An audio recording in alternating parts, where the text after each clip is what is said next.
बिस्मिल्लाहिर्रहमानिर्रहीम। स्टूडेंट, आज का जो हमारा टॉपिक है वो मेथड ऑफ मूविंग एवरेज है। बहुत सिंपल है, बहुत इजी है। आप इसकी थ्योरी देखकर बुक में घबराना नहीं है। बहुत सिंपल मेथड है। मेरे ख्याल में जितने भी 4 मेथड कर इनमें सबसे ज़्यादा इजी जो मेथड है वो मेथड ऑफ मूविंग एवरेज ही है। मैंने आपको method of free hand curve, method of semi average curve पढ़ा चुकी हूँ। बिकॉज मैंने आपको कहा था कि मैं हर वीडियो में सेपरेट करके ये मेथड पढ़ाऊंगी ताकि आपको किसी भी किस्म की कंफ्यूजन ना रहे। बट इससे नेक्स्ट वैल्यू जो मेथड है लीस्ट स्क्वायर मेथड, उसके बाद मैं आपको 4 के 4 इकट्ठे करके पढ़ा दूंगी ताकि एक समरी सी जो है आपको ज़हन नशीन हो जाए और आपको मुश्किल ना हो। अच्छा स्टूडेंट, ये मेथड हम पढ़े हैं। मेथड ऑफ सेमी एवरेज हमने पढ़ा, method of free hand curve पढ़ा। एस्टिमेशन ऑफ सेक्युलर ट्रेंड है, ये आपने याद रखना है। समटाइम्स स्टूडेंट मिस्टेक कर देते हैं components of the time series में and estimation of secular trend. Estimation, अगर आप एस्टिमेट करना है सेक्युलर ट्रेंड वैल्यू को जो कि एक component of the time series है, तो ये इसके 4 मेथड है। लेकिन जो component of the time series है ना वो 4 हैं। अच्छा, हमारे पास क्या है स्टूडेंट, हमने method of free hand curve पढ़ लिया, मेथड ऑफ सेमी एवरेज पढ़ लिया। अब हमने पढ़ना है मेथड ऑफ मूविंग एवरेज। अब इसमें student method of moving average में क्या है कि आपने अपनी वैल्यूज को मूव करते जाना है। अब आपको डिफरेंट पीरियड्स ऑफ टाइम देंगे, 3 इयर्स पीरियड्स ऑफ टाइम देंगे, 5 ईयर्स दे सकते हैं, 7 ईयर दे सकते हैं। वो आपके पेपर पे डिपेंड करता है। आपको मेथड आना चाहिए, आप फिर इजीली उसको सॉल्व कर सकते हो। मैं आपको इसकी एग्जांपल्स जब करवाती हूँ तो वो आपको बड़ी अच्छे तरीके से समझ में आ जाएगा कि हमने क्या करना है।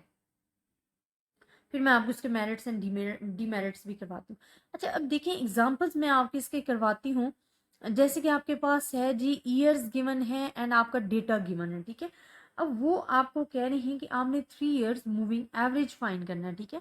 3 इयर्स मूविंग एवरेज बेसिकली क्या है, देखिए हमें 3 इयर्स का है ना। अब आपको ये डेटा गिवन है आपकी प्रोडक्शन का, आपने अपना डेटा 3 वैल्यूज ले लेनी है। उन 3 वैल्यूज का आपने क्या करना है, सम करना है, और उस सम करके जो मिडल वाली वैल्यूज है ना उसके सामने लिखना है, जो कि आपने लिखा हुआ है। अब हमने क्योंकि 3 इयर्स मूविंग एवरेज फाइंड करना है तो आपने इसकी एवरेज फाइंड करनी है और डिवाइडेड बाय 3 कर देना है। अच्छा, अब नेक्स्ट वैल्यूज जब आपने लेनी है ना 3 इयर्स मूविंग एवरेज का, तो वो कहते हैं कि जो आपकी फर्स्ट वैल्यू है उसको आपने स्किप कर देना, मतलब 170 है, इसको हम स्किप कर देते हैं, कट कर देते हैं। उससे फिर नेक्स्ट 3 वैल्यूज लेनी है। आपने फर्स्ट वैल्यूज को स्किप कर लिया, अब 3 वैल्यूज कौन सी बनती है, 1 2 3। अब इन 3 वैल्यूज का सम लिखना है और वो मिड वाली वैल्यू के सामने लिखना है। आपने लिखा, फिर इस तरह सेकेंड वैल्यू जो इसकी बनती थी ये आपने स्किप कर देनी, फिर नेक्स्ट 3 वैल्यूज ले लेनी है, 1 2 3, और इसको फिर मिड वैल्यूज वैल्यूज के सामने जो है उसका टोटल लिख देना। ये तो आपके पास इसी तरह प्रोसेस चलता रहेगा। जो आपके पास लास्ट वैल्यूज है वो भी स्किप हो जाएगी बिकॉज अब 3 ईयर मूविंग एवरेज कर रहे हो, आपने 3 वैल्यूज लेना और मिड वाली वैल्यूज के दरमियान लिखने। अब मूविंग एवरेज है ना, एवरेज मीन क्या है, आपने उसकी मीन निकालना है। तो जितनी टोटल ये जितना भी सम आए इनको 3 पे डिवाइड करते जाओ तमाम वैल्यूज के, तो वो आपके पास मूविंग एवरेज जो है वो सामने आता जाएगा। तो ये आपका क्वेश्चन सॉल्व हो जाएगा। इसी तरह 5 इयर्स मूविंग एवरेज भी हो सकता है, 7 ईयर भी हो सकता है। अगर 5 इयर्स में है तो उसमें आपने 5 वैल्यूज लेनी है, अगर 7 ईयर है तो उसमें 7 लेनी है। नेक्स्ट एग्जांपल्स है, the following table shows the food grain price index number of quarter for the years 1962 and 1972। आपको डेटा गिवन दे दिया गया है, ठीक है, और उसमें आपको वो कह रहे हैं कि जी आपने 3 इयर्स, इसमें क्या फाइंड करना है, हमने कैलकुलेट 4 क्वार्टर मूविंग एवरेज हमने फाइंड करना है। अब इसमें 4 क्वार्टर, अच्छा ये भी बड़ा इंपॉर्टेंट है। आपके पास अगर देखो ना प्रीवियस पेपर निकाल के देखो तो आपके ज्यादातर जो क्वेश्चंस है ना वो इसी में से आए हुए हैं, 4 क्वार्टर वाले में से। तो 4 क्वार्टर आपको आना चाहिए। अब इसके दो दो डिफरेंट मेथड है और मैं आपको दोनों के दोनों समझाऊंगी ताकि आप लोगों को किसी भी किस्म की कंफ्यूजन ना रहे। ये मेथड क्यों इंपॉर्टेंट है, अब इन दोनों में से जो आपको इजी लगे वो आप कर लेना। 4 क्वार्टर मूविंग एवरेज है ना, ये हमने तमाम वैल्यूज अपनी लिख दी। अब हमने क्या करना है कि 4 को वैल्यूज को डिवाइड सम करना है। 4 वैल्यूज का सम करेंगे, 1 2 3 4।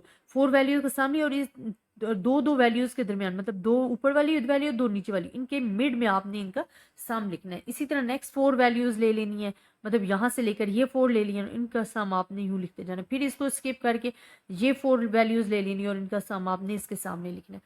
अब ये तो आप करते गए सम। अब आपने करना है कि 4 क्वार्टर मूविंग एवरेज, अब इनकी एवरेज फाइंड करनी है। तो 4 वैल्यूज लेनी, इनको 4 पे डिवाइड करते जाओ तो आपके पास आ जाएगा दिस वन। अब हमने 2 क्वार्टर मूविंग टोटल करना है। इसका जो नेक्स्ट स्टेप होता है ना 2 क्वार्टर मूविंग टोटल होता है। 2 क्वार्टर करोगे तो इट्स मीन कि आपने इन दोनों वैल्यूज का सम करना है और इसका सम यहाँ लिखना है। इसी तरह नेक्स्ट दो वैल्यूज का सम लिखना है, वो यहाँ पे लिखना है और उस दो वैल्यूज को आपने डिवाइड कर देना है, डिवाइडेड बाय 2 करोगे तो आपके पास जो है ये आंसर आता जाएगा 4। अच्छा, अगर आप देखें ये 2 से डिवाइड करना 4, वो भी बन तो 8 ही गया ना। अगर आपको ये मेथड मुश्किल लग रहा है तो आप ये मेथड भी फॉलो कर सकते हो। इसमें आपने ये डेटा ले लिया अपना, ठीक है। इसमें जिस तरह 4 वैल्यूज का आपने सम लिया और उस सम को मिड में लिखा है, ठीक है। ऐसे तमाम वैल्यूज का सम करते जाने, उसका टोटल मतलब 4 क्वार्टर सेंट्रल मूविंग टोटल जो है वो आपने फाइंड करना है। मतलब अभी यहाँ पे आप एक स्टेप करते थे, एक्स्ट्रा डिवाइड करते थे, यहाँ पे आपने डिवीजन नहीं करनी है। ऊपर वाले में आपने डिवीजन की थी, यहाँ पे आप इन दो दो वैल्यूज का आप सम लिख करके लिखते जाओ, जो कि आपने डिवीजन के बाद लिखा था, और उसको डिवाइडेड बाय 8 कर दो तो आपके पास ये वैल्यूज आ जाएंगी। ये दो मेथड है। आपको जो भी मेथड इजी लगता है ना moving 4 quarter moving average total का, वो आप कर सकते हो। और स्टूडेंट मैं आपको अगेन रिपीट करा दूं कि जो मूविंग एवरेज का ये वाला 4 क्वार्टर मूविंग एवरेज है ना, आप 5 ईयर्स पेपर निकाल के देख लो। आप देखो कि आपके पास हर दूसरे तीसरे पेपर में इसका क्वेश्चन आया होगा। तो ये क्वेश्चन बड़े ही इंपॉर्टेंट हैं। अगर आपको इनमें किसी भी किस्म की प्रॉब्लम है तो मैं आपको अगेन समझा दूंगी, आप मुझे कमेंट्स में बता सकते हैं। ज़्यादा से ज़्यादा स्टूडेंट्स के साथ भी शेयर कीजिए ताकि सब स्टूडेंट्स जो है इससे फ़ायदा उठा सके। और अगर आपको किसी भी किस्म की कन्फ्यूजन है तो आप मुझे डिस्कस कर सकते हो। अपनी दुआओं में याद रखिएगा। अल्लाह हाफिज़।